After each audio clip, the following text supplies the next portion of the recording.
So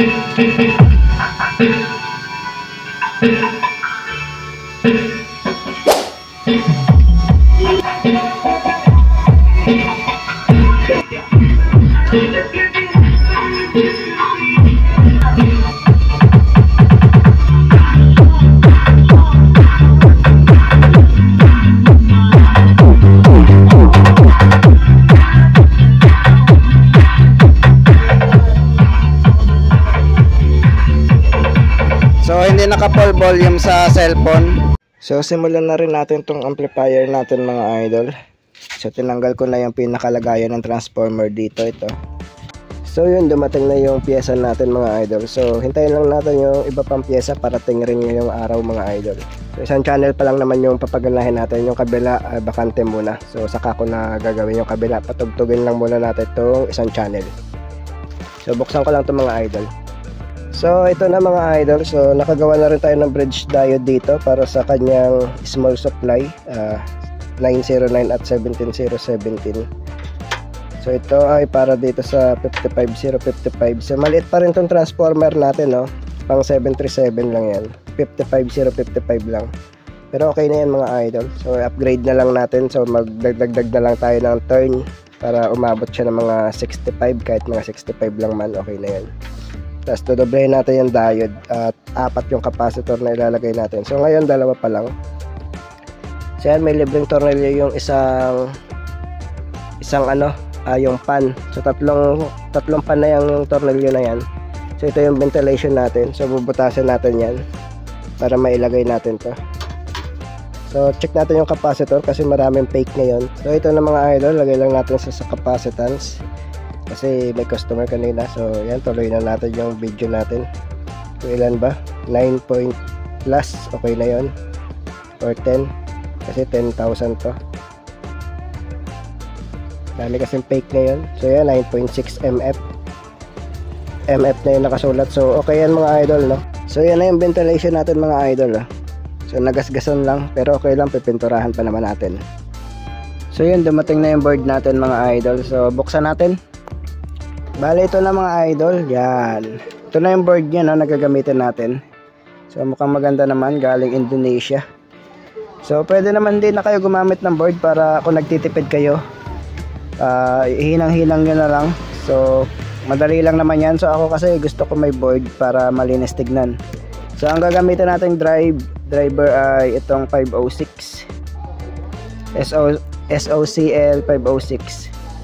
So hindi porket may mga piyesa na to mga idol ay kakabit na lang natin, no? So babaguhin pa tayo dito. Hindi tayo totally DIY, no? Kasi buo na to nung binili natin, isasalpak-salpak na lang natin. Kunwari yan, BCC, tapos yung ito sa likod pala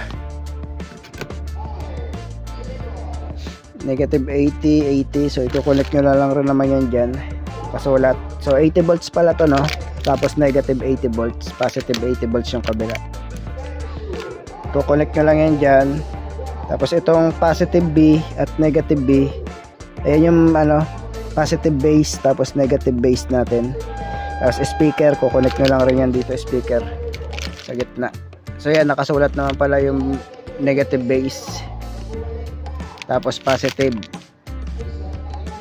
Sana, yun so may plastic kasi hindi gaanong clear. Yan, nakasulat dito. So pwede nyo na dyan i-tap, no? Kahit yung negative 80 volts, kahit hindi na kayo dito mag-tap, kasi doon din papunta yan. Yan, no? Dito rin papunta. So malalaman natin kung maganda to kapag labuo na natin. So mamaya konti dadating na yung ating mga output, mga final transistor pang final natin. So dito natin ilalagay. So 20 pieces yun. Second hand lang yun mga idol, no? Para mura. So para makamura tayo. So second hand lang yun.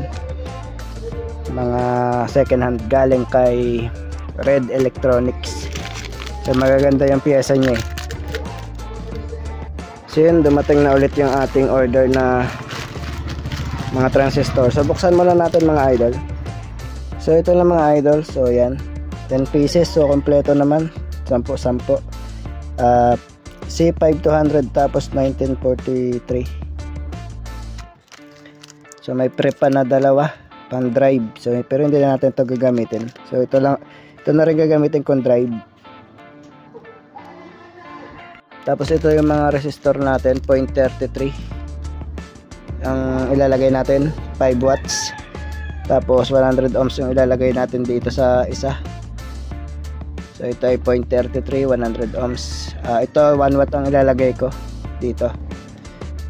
So mukhang maganda naman. Kita naman, oh.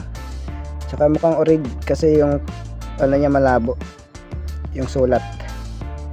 So hindi gaya sa mga fake na naka print talaga. So halatang fake. So ito malabo yung sulat. So mukhang orig. At bunot talaga siya sa board. So talagang subok na siya. Bale ang technique naman sa pagkabit na to mga idol. Kunyari ito C, ibig sabihin NPN to, no? So hanapin nyo dito kung saan nyo siya ikakabit, kung dito ba o doon. So kung saan yung positive, ayan yung kanyang NPN. Kung saan yung negative, ayan yung kanyang PNP. So negative kasi yung gitna. Ito. So ganun lang para hindi kayo malito. So kabit na natin.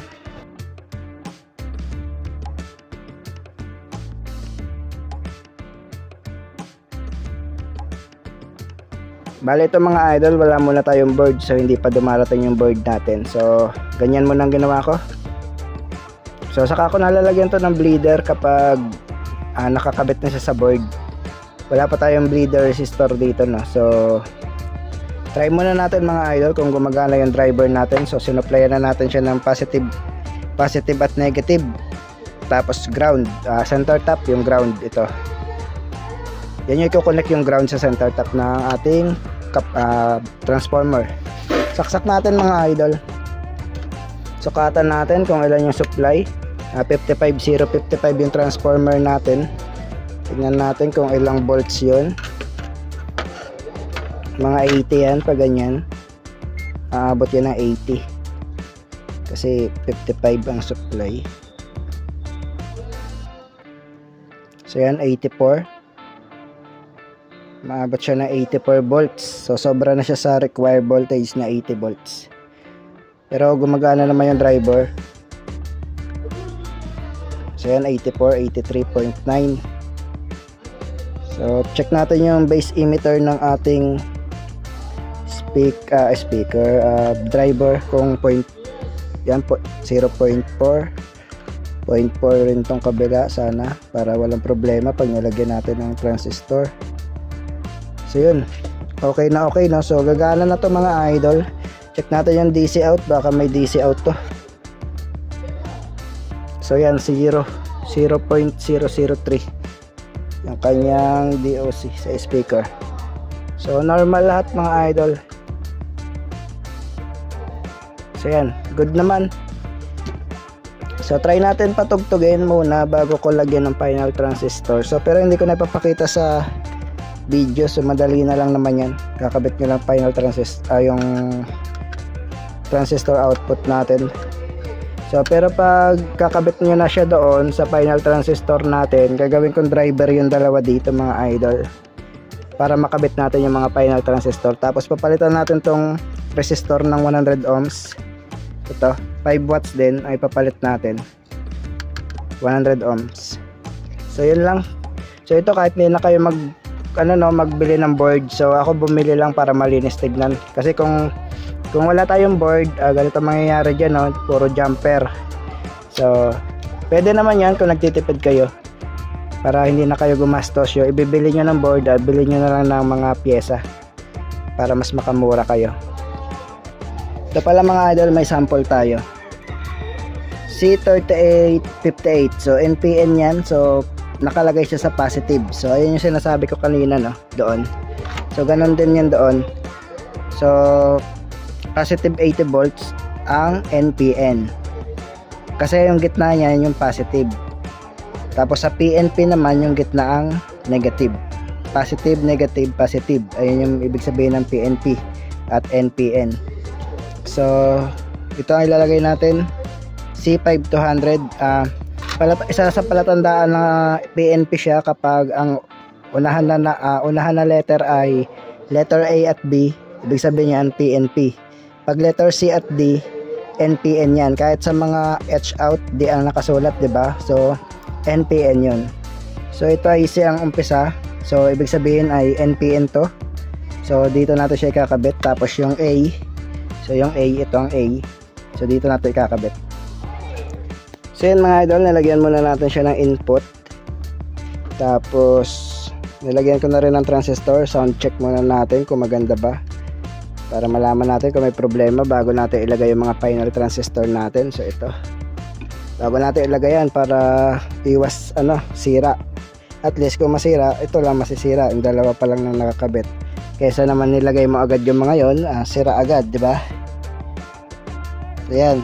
So tinumba ko muna yung isa para magkasya yung heatsink. So wala sa mahanap na heatsink na available na dalawahan ng butas.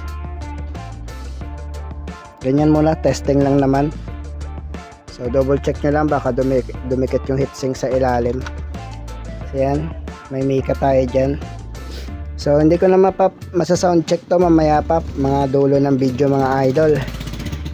Kasi isa lang gamit kong cellphone ngayon.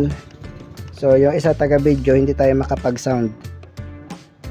So maya na pala tayo mag-sound check. Tignan muna natin yung DC offset nya, baka may DC out tayo, masira yung speaker natin. So yan nakasaksak na yan mga idol. 004 lang siya, no? Ganda. So maya susukatan ko to habang may sound. Tignan natin kung tumataas siya, no? So pero hindi ko na mapapakita dahil yung cellphone na gagamitin ko is yung yung ginagamit ko rin pang video. So hindi ko mapapakita yun mga idol. So try ko na mga idol mag sound. So ito mangyayari mga idol kapag wala kayong breather. So umuugong pa rin siya kahit nakabunot na. So yung ugong na yan kasi walang input. Yan wala tayong input. So bunutin natin. Ayan, may ugong pa rin nakabunot na yan kasi walang bleeder yung ating capacitor. Lalo na kung 4 yan or higit pa, no? Mas matagal mawala yung ugong. O hanggang ngayon umuugong pa. Nakabunot na yan mga idol, hindi na nakasaksak. So ito yung saksakan nya. So yan, ito siya. So umuugong pa rin. Ewan ko kung rinig sa video pero umuugong siya. Pero ang lakas mga idol yung tinesting ko. At yung transistor hindi ganun kainit. Wala kasi tayong pangsukat ng temperature kaya hindi natin mapakita, pero hindi siya umiinit. Gamitan natin ng thermal paste, tingnan natin kung malulusaw. So wait lang. Ito, hindi siya umiinit mga idol, so maligam-gam lang. Ay shit, nalubog yung kamay ko. So yan, yan thermal paste. Hindi nalusaw yung thermal paste, ibig sabihin hindi siya ganun kainit. Normal lang init niya mga idol, hindi siya ganun, lalo na kung makunat na to, kung 8 pairs. So ganda ng tunog ng 506 mga idol. Hindi ganong nalusaw yung thermal paste, so normal yung init niya. Nag-sound tayo ng isang kanta mga idol. So saka ko na yung mapaparinig sa inyo kasi wala tayong isa extra cellphone.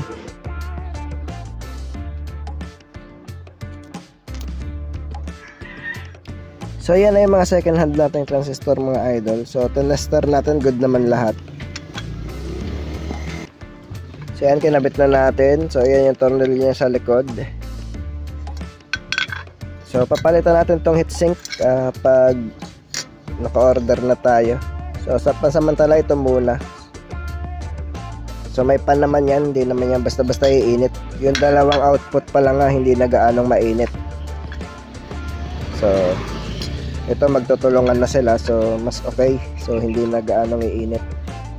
Pero mataas kasi ang supply, so mababa pa naman yun, 55 pa rin, pero medyo tumaas kaya kailangan pa rin natin na mas magandang heatsink.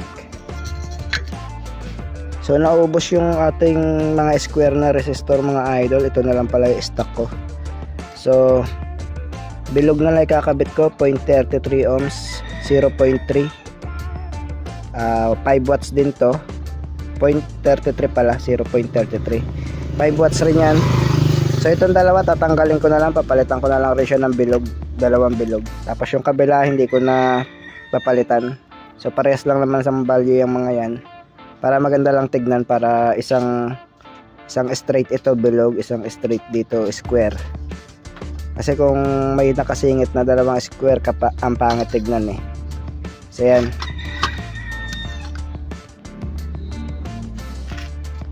So pansamantala, pinatugtog lang muna natin. Wala pa, hindi pa yan nakakabit yung mga final transistor. So ito pa lang. Bali, tatanggalin natin tong resistor na dati. Papalitan natin siya ng 100 ohms para maging driver yung ating dalawa dito. So yun yung gagamitin kong driver. So hindi na ito na. So ito dating driver nya. So yung emitter nyan, may resistor din na nakakonect papuntang speaker. So tapos papunta na dito sa final transistor. So ganun din ang setup natin. So yung emitter na to, kukonect rin natin yung speaker na 100 ohms na ilalagay natin. Dati 330 ohms yung emitter na to sa base na to. So ganun lang. Kahit 2 watts lang yun mga idol, or 3 watts pwede na, no? So pero ako 5 watts ilalagay ko. So yan lang mga idol, may binago lang tayo ng kaunti. So yan, yung dati ginamper na natin. Tapos ito, 100 ohms na nilagay natin.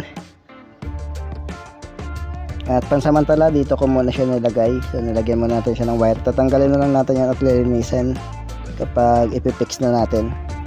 Ganun din sa kabila.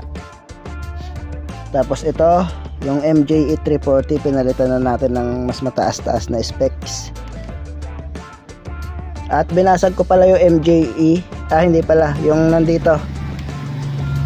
Yung driver niya, binasag natin. At maganda talaga yung piyesang nakalagay mga idol. Sayang na hinayang tayo. So yan o.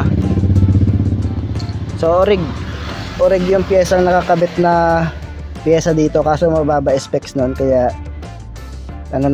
kaya tinanggal ko at pinalitan natin na mas mataas na transistor. Yan, para mas matibay. So testing muna natin yung bias bago natin ikabit yung final transistor natin para kung normal lahat. So yan na yung final transistor natin mga idol. Naglagay muna tayo ng 1 pair para malaman natin kung okay na. Nakapag voltage biasing na rin ako, 0.4.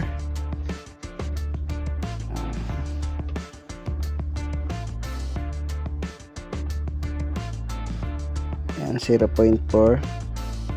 Yung DC offset, DC out nya wala na, 0 na mga idol. So ang nilagay kong resistor ay 100 ohms. So tinanggal na natin yung luma, tapos yung maliit na drive. Tapos nag-jumper na ako dito sa pin 1 at 3. Yan ko na jumper. So binago natin ng kaunti yung circuit. So try natin kung may sound na ito mga idol. Off ko muna yung camera dahil ito yung gagamitin kong pang sound.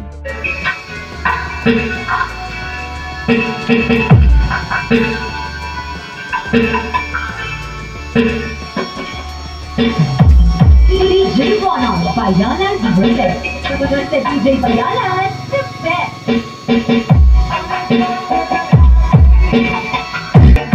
So layo tayo ng kaunti, masyadong ma-vibrate. Umuuyog yung bubong namin. So iwan ko kung rinig sa video.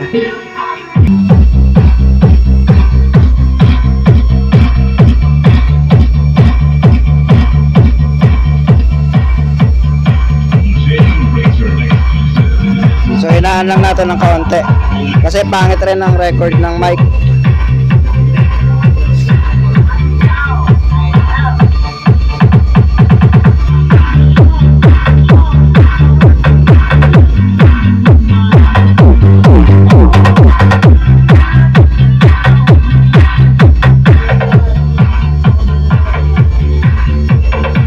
So hindi naka full volume sa cellphone kasi pag malapit basag rin ang kuha ng mic, pero yung tunog niya ay buo.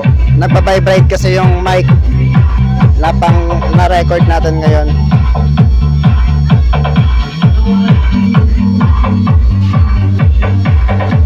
So yan lang yung atin. So 1 pair pa lang nakakabit mga idol. Tapos nalagyan lang natin blower para hindi mabilis uminit, pero hindi naman umiinit. So 100 ohms yung ginamit yung resistor dito.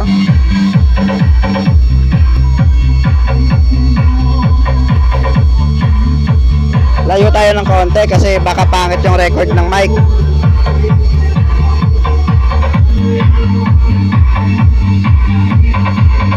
So mahina lang yan mga idol, 1/4 lang ng volume ng cellphone. Kasi pag may vibrate masyado, pangit rin ng kuha ng sound ng cellphone natin.